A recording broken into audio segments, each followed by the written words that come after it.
Bom dia, pessoal. Eu vou apresentar aqui para vocês o gabarito de resposta da atividade que eu passei para vocês de anatomia e organografia vegetal, tá ok? A atividade se encerrou semana passada, tá? Então, esse gabarito aqui é para vocês terem noção do que eu esperava que vocês respondessem nas questões, tá? Então, vamos lá, eu vou abrir aqui as questões, uma a uma, e eu vou dizer como vocês deveriam proceder nessas respostas. Não que a resposta de vocês tenha que estar exatamente igual ao que eu vou falar aqui, mas tem que fazer sentido, tem que, né, ser similar ao que eu vou dizer aqui, que é, na verdade, o que tem que ser algo próximo, né, ou fazer o mesmo sentido do que eu vou dizer nessas respostas. Então, vamos lá. A primeira questão que eu passei para vocês aqui dessa atividade era quais são os órgãos vegetais e quais as funções específicas de cada um deles, né? Quais são os órgãos vegetais? Isso levando em conta as angiospermas, tá? Que são os vegetais, objeto do nosso estudo aqui no curso. Então, quais são os órgãos vegetais? E quais as funções específicas de cada um deles? Então, os órgãos vegetais são os seguintes. Vamos começar de baixo para cima. As raízes, o caule, tá? As folhas, as flores, os frutos e as sementes, tá? Então são 6 órgãos vegetais. Isso no caso das angiospermas, tá? Então nós temos as raízes, o caule e ramos, folhas, flores, frutos e sementes, tá? E qual a função de cada um deles? Bom, a raiz, qual a função da raiz, né? Promover a sustentação do vegetal, tá? E a absorção de sais, né, via solução do solo. Então a água e os nutrientes que a planta precisa são absorvidos na região das raízes, tá? E nós vimos aqui que preferencialmente na região pilosa, lá na ponta das raízes, naquela região de intenso crescimento. É lá que ocorre a maior parte da absorção de água e nutrientes dos vegetais. Então, função das raízes, absorver água e nutrientes, os sais, né, ou íons da solução do solo, e promover a sustentação do vegetal no solo. Função do caule, né, promover a sustentação do corpo do vegetal, né, é o que permite que os vegetais consigam crescer longitudinalmente, né, a grandes alturas, e fazer a condução da solução do solo, da água e dos nutrientes que são absorvidos pelas raízes. Fazer essa condução para onde? Para a parte aérea da planta, onde se encontram as folhas, tá? Então essa é a função do caule e do ramo, né? São os mesmos órgãos, o caule e ramos, tá? Então é a sustentação e promover a translocação, tá? Ou a condução da água e dos sais absorvidos via solução do solo pelas raízes, tá? E as folhas? Qual é a função das folhas? A função das folhas principal, tá, é a realização da fotossíntese, é onde ocorre, né, a produção dos fotoassimilados, ou seja, do alimento que a planta utiliza para o seu crescimento, né? A planta é um ser autotrófico, produz o próprio alimento, e esse alimento é produzido nos órgãos chamados folhas, principalmente nas folhas. Existem vegetais que não têm folhas, mas no caule desses vegetais eles têm, né, uma quantidade muito grande de clorofila, que na maioria dos vegetais se encontra nas folhas, mas em alguns pode se encontrar no caule, por exemplo, os cactos, tá? Então, eles têm essa clorofila depositada na epiderme do seu caule, e ali é realizada a fotossíntese. Mas na maioria dos vegetais, das angiospermas, na grande maioria, né, a folha é que tem a função de produção dos fotoassimilados, ou seja, dos açúcares produzidos através da fotossíntese. Função da folha, realização da fotossíntese e transpiração do vegetal. Então, aquela água com sais minerais que é absorvida lá pela raiz, que passa pelo caule, tá? Pelo tronco, caule ou ramos, chega até as folhas. Essa água, uma boa parte dela é perdida, tá? Mais de 95% da água absorvida é perdida para a atmosfera via transpiração. Então, a outra função das folhas é transpiração. É por ali que a água é perdida. E para que a planta transpira? Para perder calor. Tá? Então, quando a planta acaba aquecendo, o calor que ela adquire é perdido através do processo de transpiração. Então, as folhas realizam fotossíntese, né? Fotossíntese e transpiram. Essa é a função das folhas. Qual o outro órgão? As flores. Né? E qual a função das flores? Reprodução. As flores são os órgãos reprodutivos dos vegetais, das angiospermas. Tá? Angiospermas possuem flores. Tá? E qual a função? São os órgãos sexuais, os órgãos onde ocorre a reprodução. É por meio das flores que os vegetais, chamados superiores ou angiospermas, se reproduzem. Tá ok? Depois que ocorre a fecundação, ocorre a reprodução, né?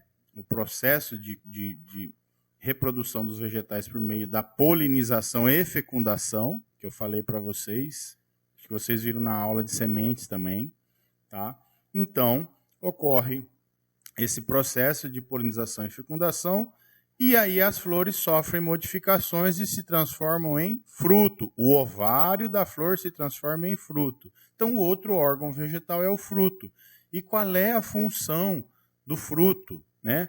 A função do fruto é servir, tá, de local para que ali dentro dele ocorra a formação da semente. Então, ele serve de abrigo, né? Ele é o local protetor onde ocorre a formação da semente. Então, uma função do fruto é servir de proteção para a formação das sementes. Também serve para disseminação, dispersão dessa semente. Pode servir para dispersão e disseminação através de atrair animais, né, que queiram consumir esse fruto e acabe fazendo com que esse fruto seja levado para outros locais. Né? Ou pode permitir que esse fruto, quando caia da planta mãe, vá parar em outro local. Por exemplo, o coco. Né? O coco, que interessante, ele cai na água do mar e pode viajar pelo planeta inteiro. Em algum local aquele coco vai ser depositado numa praia, né, o fruto, e dentro daquele fruto tem a sementinha lá que pode dar origem a um coqueiro. Então, a função do fruto é essa: atrair animais, né, ou meios para promover a disseminação e dispersão, tá, das sementes que estão contidas dentro dele, tá? E proteger, criar um ambiente de proteção para a semente durante a fase de formação. Qual outro órgão que nós temos nos vegetais? As sementes. E qual é a função da semente? Dar origem a um novo indivíduo. Tá? A função primordial da semente é dar origem a um novo indivíduo. Então, esses são os 6 órgãos vegetais e as suas respectivas funções. Tá ok? Segunda questão. Em relação aos tipos de crescimento de um vegetal, explique como ocorre o crescimento primário e o crescimento secundário. Né? Como ocorre o crescimento primário, pessoal? O crescimento primário é aquele crescimento longitudinal, ou seja, é o crescimento onde as plantas esticam, elas aumentam o comprimento, elas ficam mais compridas, maiores. Tá? Esse é o crescimento primário. Crescimento secundário é quando as plantas engrossam os órgãos, as raízes e os caules, os ramos, começam a adquirir um ganho de espessura, eles vão engrossando. Tá? Então, crescimento primário é aquele onde as plantas esticam e crescimento secundário é aquele onde as plantas engrossam. Existem plantas, nós vamos ver nas próximas questões, que esticam, mas não engrossam. E já existem plantas que, além de esticarem, também engrossam. Isso varia em função do tipo do vegetal. Tá? Então, em relação a esse tipo de crescimento, o crescimento primário promove esse aumento longitudinal. A planta cresce pelas extremidades, lá pelo meristema apical do caule e pelo meristema apical da raiz. Ela estica, ela se aprofunda no solo através do crescimento radicular, né? Ela vai aumentando o comprimento de raiz e vai aumentando a parte aérea através do crescimento do meristema apical. Lá vai soltando novos ramos, né?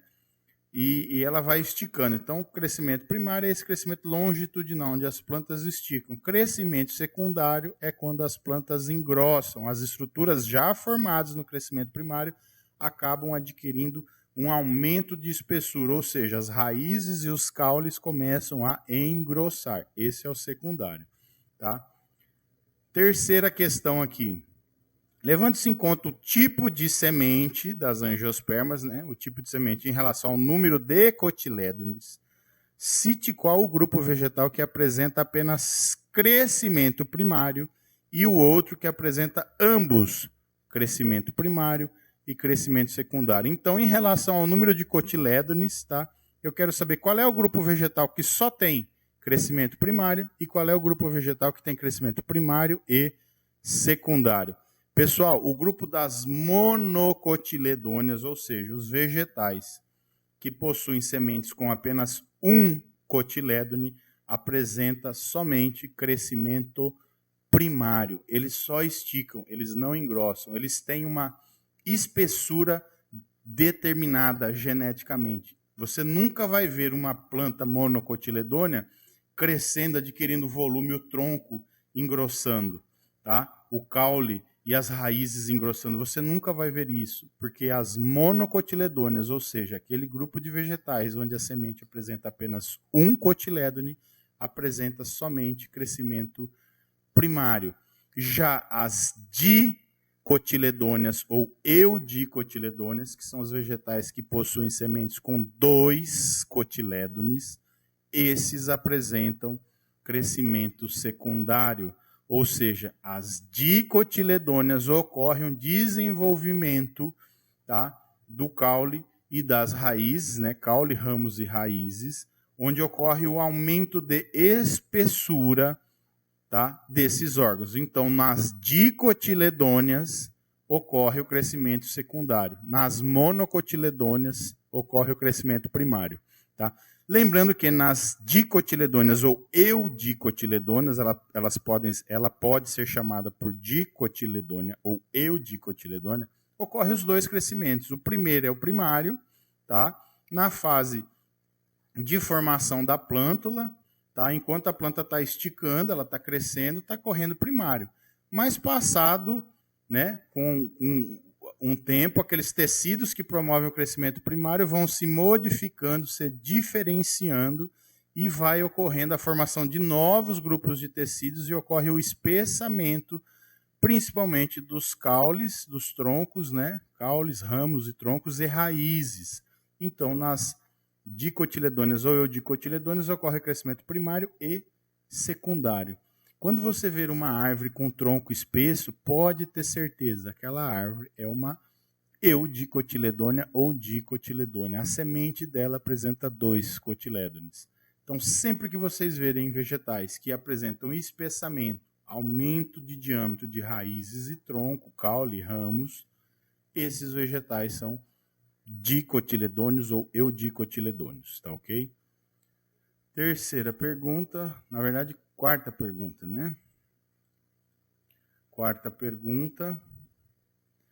Cite quais são as respectivas funções das 3 estruturas básicas que compõem as sementes das angiospermas. Ora, cite a função das 3 estruturas básicas. Então, estou perguntando para vocês aqui. Eu já disse que a semente tem 3 estruturas básicas, né? Na pergunta eu estou afirmando. Cite a função das três estruturas básicas. Quais são as 3 estruturas básicas? Tegumento, né? Cotilédone, tá? Ou endosperma, na verdade, né? E embrião ou eixo embrionário. Então, essas 3, né? Aqui, essas 3 são as estruturas básicas. Primeiro, tegumento, aqui, ó. Primeiro, tegumento. Segundo, endosperma, né? E terceiro, eixo embrionário ou embrião. Qual a função delas? Essa é a minha pergunta. Primeiro, tegumento, função de proteção e controlar as trocas com o ambiente externo. Trocas o quê? De água e gás. O tegumento protege ou fornece proteção ao embrião e controla a entrada e saída de água e gases da semente. Essa é a função do tegumento. Segundo, endosperma, né, ou cotilédones, né, que é onde está contido o endosperma, é um tecido de nutrição. É ali que está a reserva, o alimento que o embrião vai utilizar durante o processo de germinação e formação da plântula. Tá? Então, endosperma, tá? É o tecido de nutrição, tem a função de fornecer nutrientes ou alimento para a formação da plântula durante o desenvolvimento, né, o crescimento do eixo embrionário. O embriãozinho começa a se desenvolver no processo de germinação, ele para no final da maturação, num processo chamado quiescência, ele cessa o seu desenvolvimento, tá? A semente perde água, entra em criptogenia e o embrião dorme. Para o crescimento, paralisa. Quando ocorre a germinação, esse crescimento é reativado, tá? E o embrião passa a crescer, se desenvolver, formando uma plântula. Tá? Esse crescimento e desenvolvimento da plântula tem que ocorrer, né? A energia para que isso ocorra tem que vir de algum lugar, ou seja, precisa existir alimento para que esse embrião possa crescer. Por que tem que ter alimento? Porque enquanto ele é plântula, ele ainda não produz o próprio alimento, ele ainda não tem folhas adultas fazendo fotossíntese. Tá? Então, a plântula em formação, que ocorre a partir do desenvolvimento, né, da retomada do crescimento do embrião, não consegue produzir o próprio alimento. Mas ela está crescendo, ela vai formar uma planta. Tá? E de onde vem a energia para ela crescer? Do endosperma, contida no tecido do endosperma, no tecido endospermático. É ali que está a reserva de nutrientes, tá? Que o embrião utiliza para sua retomada de crescimento e formação da plântula. Pode ser na forma de amido, pode ser na forma de óleos e gorduras, né? Pode ser amilácea, pode ser oleaginosa, tá? Pode ser na forma de proteína, pode ser proteica. Tá?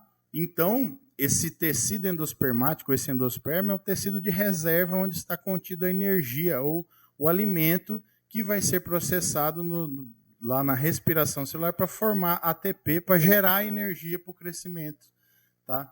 Do embrião para formar a plântula. Então, essa é a função do endosperma. E a terceira estrutura, né, que compõe a semente é o eixo embrionário ou embrião, propriamente dito. Tá? O embrião é o quê? A região que vai formar a parte aérea e a região que vai formar a parte subterrânea da planta. Tá? Eixo embrionário é o embrião ligado aos cotilédones. Tá? Mas aquela regiãozinha ali, onde eu tenho só o embrião, tá? Que é a parte viva da semente, que vai dar origem, toda semente é viva, tá? Mas a parte que vai dar origem à plântula, ao novo indivíduo, chama-se embrião.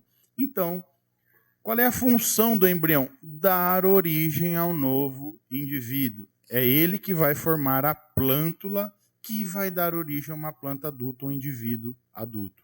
Então, a função do embrião é dar origem ao novo indivíduo. Tá? Então, essa é a resposta esperada para essa questão. Vamos lá. Próxima questão, a 5. A presença de qual órgão vegetal caracteriza e ou diferencia o grupo das angiospermas dos demais grupos vegetais? Qual órgão caracteriza e ou diferencia? Por que e ou? Ele pode caracterizar e diferenciar, ou caracterizar ou diferenciar as angiospermas dos demais grupos vegetais. Qual é esse órgão que só as angiospermas têm? Só o grupo vegetal das angiospermas tem. Qual é esse órgão que faz com que ela seja uma angiosperma e não seja uma gimnosperma, por exemplo? Que órgão é?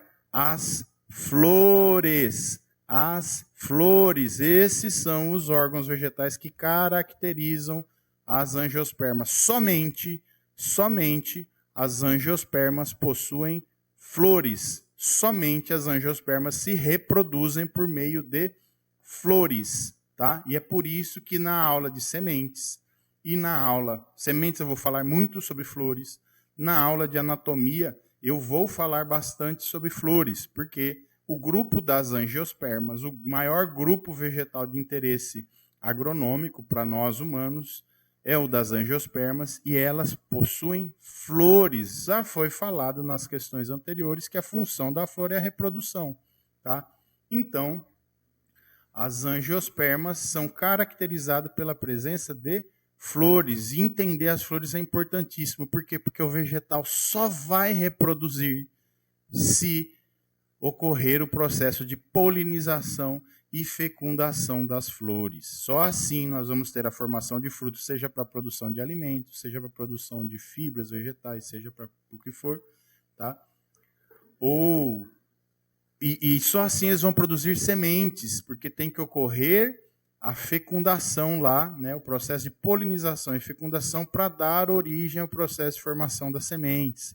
Então, agronomicamente, pensando, 90% das culturas, ou mais de 90% das culturas agronômicas são angiospermas, possuem flores. Por isso é muito importante entender sobre flores. Não é apenas para cultivo de plantas ornamentais que tem flores bonitas, que também existe na nossa área, mas 90% ou mais de todos os vegetais que nós cultivamos na agricultura possuem flores, e o entendimento, a compreensão do funcionamento dessas flores é importantíssimo, porque a produção agrícola está atrelado ao processo de polinização e fecundação, tá ok? Então, o que caracteriza esse grupo das angiospermas, né, é a presença de flores. Essa é a resposta esperada, tá? E a sexta questão: quais são os dois grupos de tecidos condutores vegetais e qual a função de cada um deles? Existem dois grupos de tecidos condutores vegetais, tá? Tecidos condutores vegetais, quer dizer, são os tecidos vegetais que conduzem o quê? Água, sais minerais e açúcares. Então, quais são esses dois grupos e qual a função de cada um deles? Ora, os dois grupos são xilema e floema. Então, xilema e floema. Os dois grupos, xilema, floema. E qual a função de cada um deles? Pessoal, o xilema conduz a água e os sais minerais dissolvidos na água do solo, que nós chamamos a partir do nosso curso de solução do solo, é onde estão a água e os sais, né, os sais minerais, os íons dissolvidos ali na solução do solo. Quem conduz, quem faz com que ele seja absorvido lá pela raiz e chegue até a folha, onde parte da água vai ser transpirada, parte dos sais vão ser utilizados lá na síntese de proteínas, nas reações metabólicas, na formação do açúcar, tá? É o xilema. O xilema conduz, por isso que eu chamo de tecido condutor. O xilema conduz a água com os sais minerais, né, com os íons dissolvidos da solução do solo, da região do solo, passando pelas raízes, pelo caule e pelos ramos, até as folhas. Então, o xilema tira daqui do solo e leva até a parte aérea da planta a água e os sais minerais via solução do solo. E o floema? Né? O floema faz o contrário. Porque lá nas folhas, na parte aérea, está sendo produzido o açúcar. Lá está ocorrendo o quê? O processo de fotossíntese. Lá está ocorrendo o processo de formação dos açúcares, que são o alimento utilizado, tá, pela planta. Para fazer a construção da planta, o crescimento da planta, a planta é formada por carbono, tá? Esqueletos de carbono, tá? Esse carbono vem da onde? Vem dos açúcares formados na fotossíntese. Parte desses açúcares são queimados no processo de respiração celular para formar ATP, para ter energia para a planta crescer. Se nas folhas é feito o açúcar e só lá é feito o açúcar, só lá ocorre a fotossíntese, porque é lá que tem a clorofila, todos os demais órgãos da planta que estão vivos precisam de energia para sobreviver. As células estão vivas, pessoal. A raiz está crescendo, o tronco está engrossando, a planta está esticando, está tendo crescimento primário, está tendo crescimento secundário. Todas as células do conjunto daquela planta estão vivas.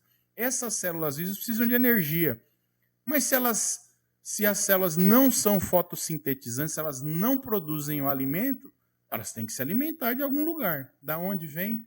Aí o floema, que é o tecido condutor, pega a água que está dentro da planta e os açúcares dissolvidos, os açúcares solúveis, ou seja, o produto da fotossíntese, os fotoassimilados e derivados desses fotoassimilados, e conduz da folha até as raízes. Então, o xilema pega das raízes e leva até as folhas água e sais minerais, e o floema pega a água e açúcares solúveis das folhas e leva até as raízes, faz o caminho contrário, tá?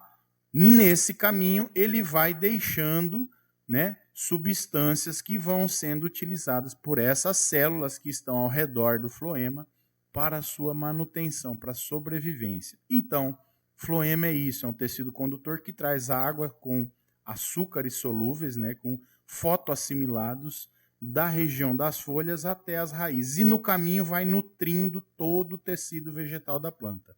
Tá? Então, essa é a função desses dois. Esses são os dois tecidos condutores, xilema e floema, e essa é a função de cada um deles. Tá ok? Então é essa a resposta que eu esperava de vocês, tá bom?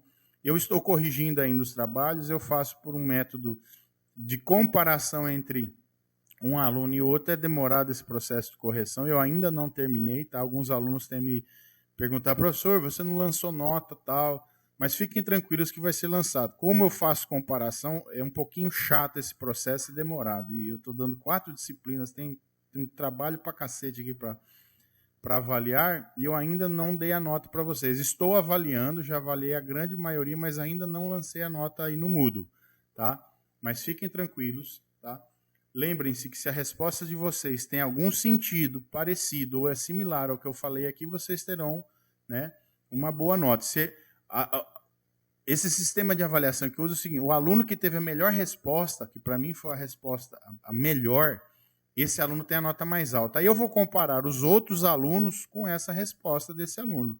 Então, o aluno que teve a melhor resposta tira a nota mais alta. Vamos dizer que eu dei 9 naquela questão para o aluno. Quer dizer o quê? Que os outros vão tirar menos do que 9, porque se a dele foi a melhor, foi 9, os outros vão ser menos. E aí eu vou comparando as dos outros com esse aluno que obteve a melhor nota para poder fazer a nota dos demais. Tá? Então é um processo um pouco chato, demorado, mas é o processo mais justo e correto para fazer a correção de vocês, tá bom? Então eu peço um pouquinho de paciência, que eu vou demorar um pouco, mas saibam que se a resposta de vocês faz sentido com isso que eu falei, né? Se é similar, se dá a entender a mesma coisa, vocês vão ter uma boa nota no questionário, tá ok? Então a gente fica por aqui, e é isso, muito obrigado.